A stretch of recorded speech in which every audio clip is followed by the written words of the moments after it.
LIV Golf's turbulent journey continues to take dramatic turns, as the breakaway league now finds itself entangled in yet another major legal and financial controversy. What began as an ambitious attempt to reshape professional golf is increasingly looking like a fragile operation under immense pressure from multiple fronts. Within just a short span of time, the league has gone from dealing with uncertainty over its financial future to facing a potentially damaging lawsuit that could redefine its very foundation. At the center of this latest development is a legal challenge brought forward by the Premier Golf League, PGL, and its parent company, World Golf Group Limited. According to reports confirmed by Sky Sports, the lawsuit alleges that LIV Golf and its financial backers appropriated key elements of the PGL's original concept. This legal filing, submitted on April 16, targets several entities and individuals, including Public Investment Fund, Golf Saudi, and multiple LIV Golf-related organizations. The accusations strike at the heart of LIV Golf's identity.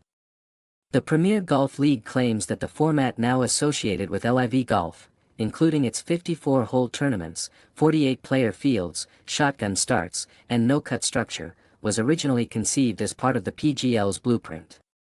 Back in 2020, discussions surrounding this innovative format reportedly involved Greg Norman, who would later become the face and commissioner of LIV Golf.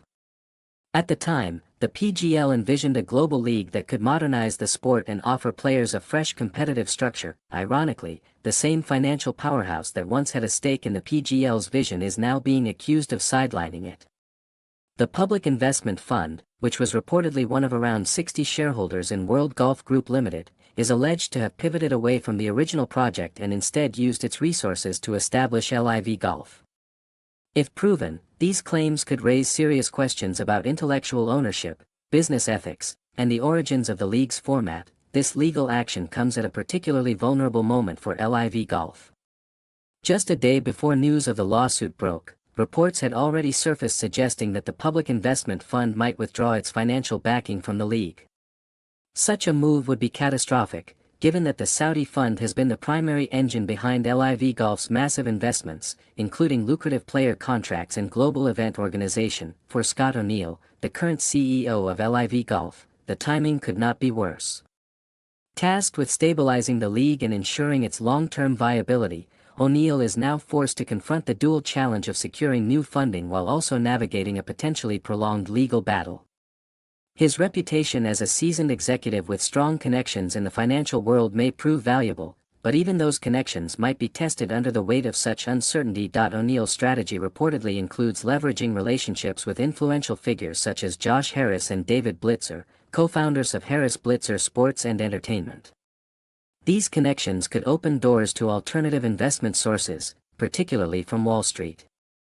However, attracting new investors to a league facing both financial instability and legal scrutiny is far from straightforward. Potential backers are likely to approach with caution, weighing the risks associated with ongoing litigation and an unclear business model. Beyond the boardroom and courtroom, LIV Golf is also grappling with issues that directly impact its audience and players. Confidence within the league appears to be wavering, as uncertainty about its future grows.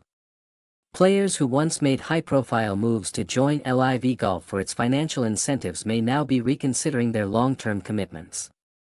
The prospect of a league without stable funding or a clear roadmap raises legitimate concerns about career security and competitive opportunities. Adding to the league's woes was a technical failure during the LIV Golf Mexico 2026 event.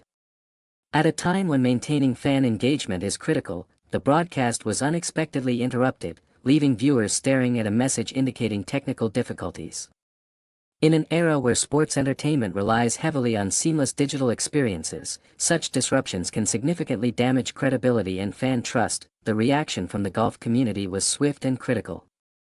Fans took to social media to share screenshots of the broadcast issue, amplifying the perception that LIV Golf is struggling not just behind the scenes but also in delivering a reliable product.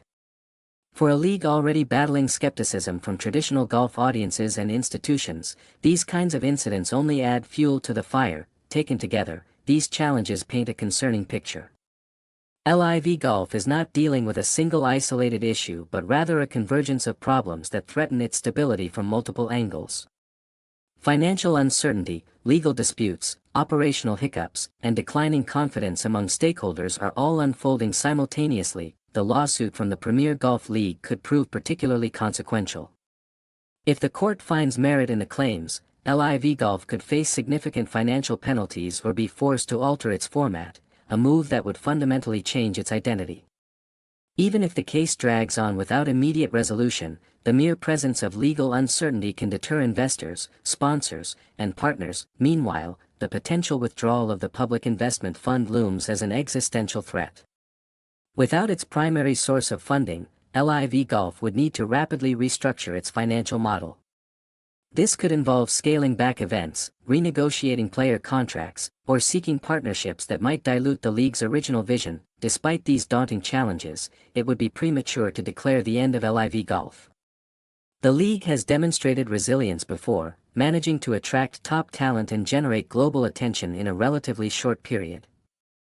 Its disruptive approach has already forced traditional golf organizations to reconsider their own structures and offerings. However, the current situation represents a critical turning point. The decisions made in the coming months, both in the courtroom and the boardroom, will likely determine whether LIV Golf can evolve into a sustainable enterprise or fade under the weight of its controversies. For now, uncertainty remains the defining theme. Players, fans, and industry observers are all watching closely as events unfold. The outcome of the lawsuit, the status of financial backing, and the league's ability to restore confidence will collectively shape its future. In a sport known for its traditions and stability, LIV Golf set out to be a revolutionary force. Yet, revolutions often come with turbulence, and the league is now experiencing that reality in full force. Whether it can navigate this storm or becomes a cautionary tale in sports business history is a question that only time will answer.